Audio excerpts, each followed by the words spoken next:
हम पढ़ रहे हैं भाई how to read faces, Mary Olmsted Stanton, volume first, theoretical part है। और चैप्टर इसमें चल रहा है सेकंड है, जिसमें हेडिंग चलेगा द लॉ ऑफ स्केलिनिज्म और परवर्जन। पेज नंबर है 50, डॉक्टर मितपाल भाई। इसमें कह रहे हैं कि this is the law which will apply to such defective beings and is the only one which will interpret their true character। ये वो सिद्धांत हैं जो अप्लाई होते हैं या अप्लाई होंगे जो डिफेक्टिव बंदे हैं, डिफेक्टिव बीइंग्स हैं, जो लोग डिफेक्टिव हैं, जो रचनाएं डिफेक्टिव हैं, चाहे वो इंसान हो, चाहे एनिमल हो, चाहे वेजिटेबल हो, कहीं तक भी ले जाना भाई। जो डिफेक्टिव हैं उन पे जो उनके जो सिद्धांत है उन पे अप्लाई होगा ये कि वो डिफेक्टिव क्यों होते हैं, और अगर वो डिफेक्टिव हैं तो उनमें क्या क्या करैक्टर निकल के आएंगे, ऐसा कुछ ये बताएंगे। And is the only one which will interpret their true character.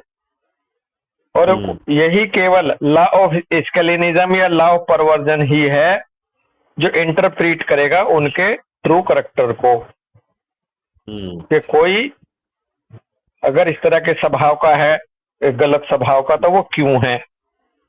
The law and form of the skew is their normal type and in order to improve or alter their natures for the better the most enlightened scientific treatment is demanded.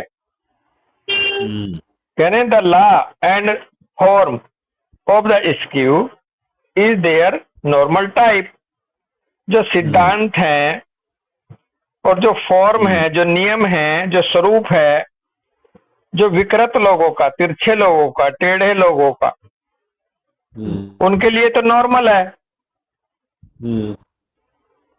और कह रहे हैं इसको जो स्कीवनेस है इसको improve करने के लिए, इसको बदलने के लिए, उनके स्वभाव को बदलने के लिए, बेटरमेंट के लिए क्या करना होगा। Most enlightened scientific treatment is demanded. Most enlightened scientific treatment की डिमांड है उनको नॉर्मल करने के लिए।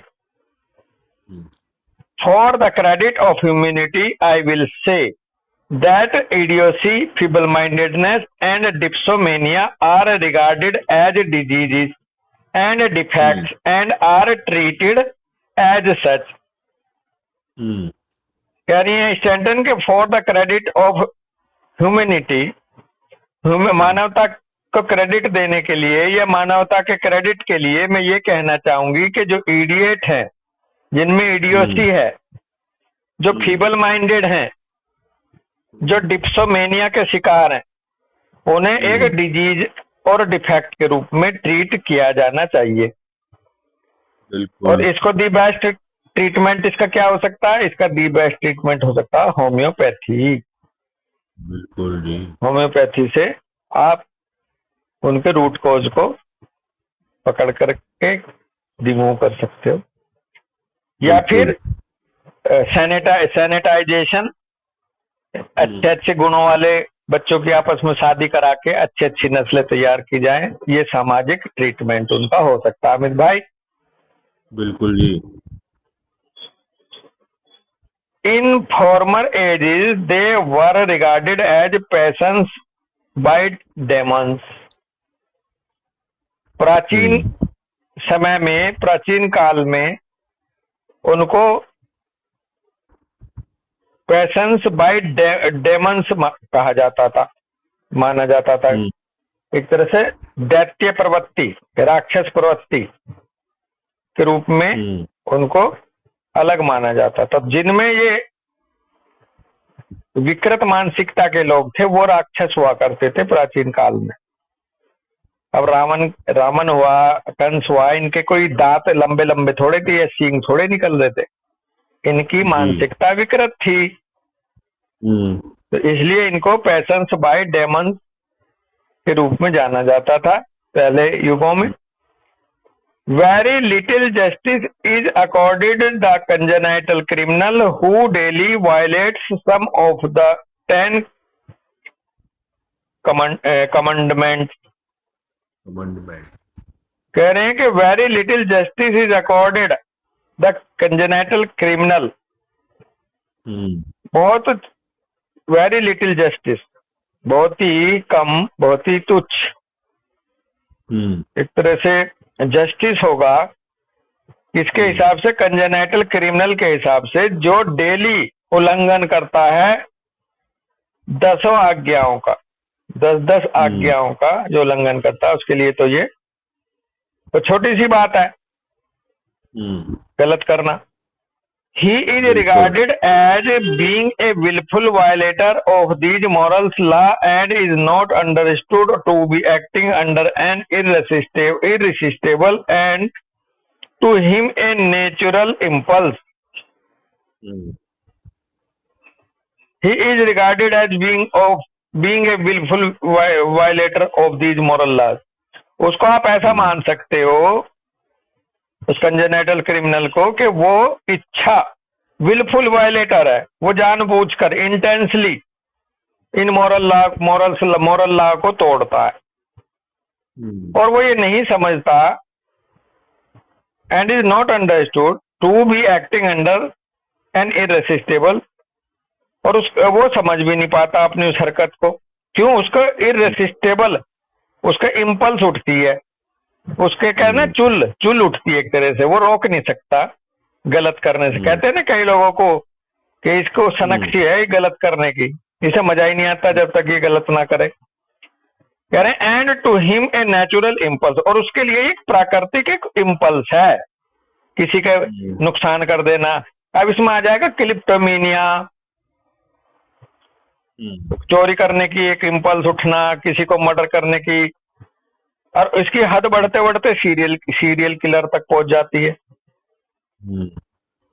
अमित कई बार ऐसा होता है कि कोई एक जो छोटे छोटी चीजें आती हैं, जैसे मान लो किसी की कोई चीज पड़ी है, उस कई लोगों के मन में आता है कि इसे उठा लूं। कोई लेडी जा रही है अकेली रास्ते पे, किसी के मन में आता है कि अरे अकेली जा रही है, मौका है। ये सारे इस्कीविज्म की इम्पल्स हैं। ये मानसिक विकृत मानसिकता की ये नेचुरल इम्पल्स हैं जो ह्यूमन के अंदर समाई हुई हैं, और जो इनका ज्यादा शिकार है वो बिल्कुल स्केलिज्म में जी रहा है, स्क्यूनेस में जी रहा है।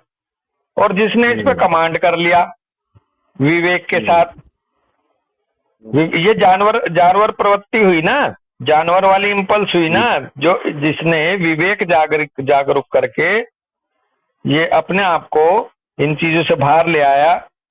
जननी सम जान पर नारी, धन पर अविस्तय विष भारी, पराया धन जहर समान, पराई जननी माता समान, बहन समान जैसी भावनाओं में जो ले आया, वो उस एनिमल कैरेक्टर से या उस स्केलिनिज्म से बाहर आकर के इवॉल्व हो गया। अमित भाई यही तो है। बिल्कुल। नहीं तो ये तो उनके लिए नेचुरल इम्पल्स है जो विकृत मानसिकता। हाँ जी, अपने यहाँ रिपर्टरी में रुब्रिक है कि क्रूरलिटी, ब्रूटलिटी, इनह्यूमैनिटी।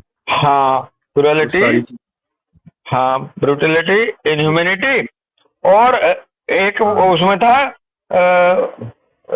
जो वो था रिलीजियस क्रूरलिटी, ह्यूमैनिटी।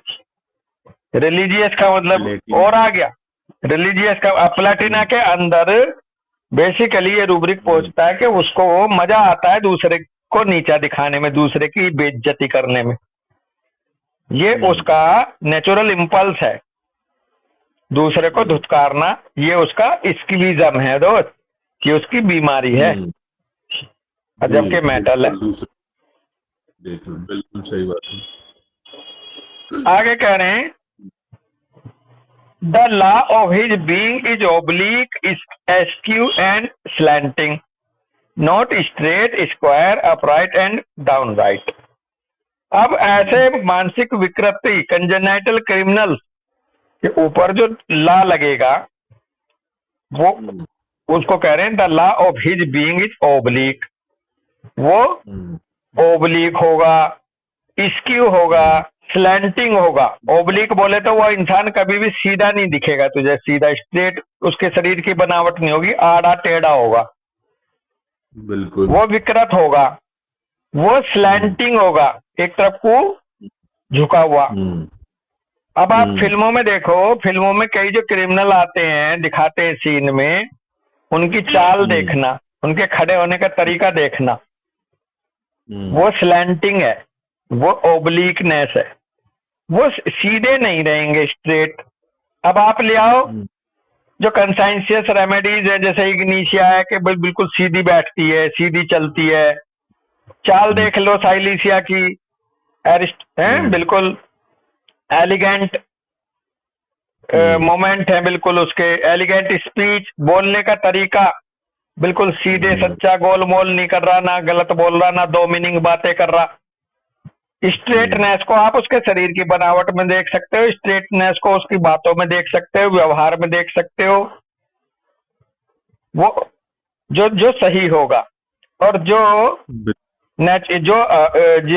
नेचुरल लॉ से, नॉर्मल फॉर्म के नियमों से हटके ओब्लिक, स्क्यू, स्लैंटिंग होगा, वो सीधा नहीं होगा, ना तो शरीर में, ना बातों में, ना हरकतों में। बिल्कुल। ना वो स्क्वायर शेप होगी उसकी, उसकी चेहरे की आकृति जो है बेढंगी सी लगेगी आपको, वो बिल्कुल शेप में नहीं लगेगा। अपराइट एंड डाउन राइट के मामले में भी वो स्लैंट रहेगा, ना वो अपराइट ना डाउन राइट। तो इससे आप किसी बंदे के खड़े होने के तरीके से, किसी बंदे के चलने के तरीके से, बोलने के तरीके से ये समझ सकते हैं कि इस आदमी के अंदर ये लक्षण है। बिल्कुल बिल्कुल सही बात है। हिज फॉर्म और features are also of similar shape, और उस व्यक्ति की जो आकृति है, उसके चेहरे, उसकी नाक, आंख, कान ऐसी ही शेप ले लेंगे जैसा उसका स्वभाव है। अब आप जो नेता है हमारे, नाम लेना तो सही नहीं है, उनकी नाक देखना, बाप की नाक भी टेढ़ी और बेटे की नाक भी टेढ़ी। हाँ जी बिल्कुल बहुत बड़े नेता रहे हैं, तो उनके उनके स्वभाव देख लेना, उनकी हरकतें देख लेना, इवन उनका जो ग्रुप ऑफ लीडर वो है, उनके फॉलोअर्स हैं, उनकी हरकतों को देख लो। तो उनकी नाक देख रहे हो ना, टेढ़ी मेढ़ी। हाँ जी बिल्कुल। फिल्मों में भी दिखाते हैं किसी गुंडे को, जो क्रिमिनल होता है, उसकी एक आंख पे पट्टी बंधी होती है, एक आंख फूटी हुई होती है, या नाक बहुत ही लंबी होती है, हैं? फेस दिखाते हैं। हाँ, बालों को भी ऐसे दिखाते हैं, हेयर जैसे राक्षस, अक्रूर, हाँ मैं ये कहीं ना कहीं पीछे से ये वाली नॉलेज तो रही होगी ये डायरेक्टरों को भी ना। हाँ बिल्कुल, मैं तो कई बार बड़ा सरप्राइज होता हूँ। हालांकि किसी ने मेरे से ये कहा कि आप इन्हें वैसी मत समझो, ये जो फिल्में बनाते हैं इनके पास साइकोलॉजी के भी मास्टर होते हैं। हाँ जी, ये बहुत बहुत अध्ययन, हाँ बहुत गहरा अध्ययन होता है फिल्मों में, कौन से करेक्टर को कैसे बनाना है, जिसका जो करेक्टर उसे कैसी ड्रेसिंग देनी, कैसे। और आप बिल्कुल सही कह रहे हो, कुछ तो इनकी कॉमन सेंस और कुछ इनका एजुकेशन। बिल्कुल पढ़ते तो है सब भी है, मैंने इन्हें कई बार देखा है। जैसे पीछे एक हीरोइन है, पता नहीं क्या नाम है उसका, नाम भूल रहा हूँ, उसने ये सारी बुक्स बताई हैं। हाँ बताओ। नहीं, इनकी ये पढ़ते हैं जो फिल्में, और जो ये जो बाहर की मूवी है ना, हॉलीवुड वाले, ये तो और भी गहरे उतरे हुए हैं, मैं बताऊं। इनकी तो फिल्में बिल्कुल वास्तविकता को छूती हैं। तो बहुत सही कह रहे हो, ये बहुत माइंडेड होते हैं यार। वो लाइन ऐसी थोड़ी ना कोई थोड़ी बना लेगा फिल्म। कह रहे हैं if he have no rich or influential friends, so friends to shield and pay for his delinquencies, he is thrust into prison. बड़ी अच्छी बात कह रहे हैं। Where he meet hundred even more defective than himself, and here, instead of being purified and elevated, raised above his former self by being straightened and squared by intelligent in scientific treatment, he graduates in crime and is able, hmm upon making his exit, to outdo all his former criminal exploits and added his quota to the criminal element of the contrary by propagating a brood of his own sort and so perpetuate schism or the law of the abnormal. और बड़ी अच्छी बात last में कह दी है, यदि इनका कोई, ऐसे लोगों का कोई धनवान दोस्त ना हुआ, कोई अगर इन्फ्लुएंशियल फ्रेंड ना हुआ है, कोई नेता वेता इनका दोस्त ना हुआ, तो ये अपनी करतूतों के माध्यम से ये जेल में ठूस दिए जाते हैं ऐसे लोग। और मजे की बात यह है कि जेल में जाने के बाद इनको और सोइयों ऐसे मिलते हैं डिफेक्टिव मानसिकता वाले वहां पे, कहते हैं ना जब से ये जेल में गया, जब से तो ये और भी मास्टर होकर आ गया। हाँ जी पहले तो ये थोड़ा बहुत कमी थी भी, जब से जेल में गया, जब से तो ये और माहिर होकर आ गया। क्यों? क्योंकि वहां और सोइयों ऐसे डिफेक्टिव लोग मिलते हैं उसको, जहां ये प्यूरिफाई होने की जगह अमित भाई ये और ज्यादा दूषित हो जाता है और ज्यादा ग्रेजुएट हो जाता है क्राइम में अंदर जाके।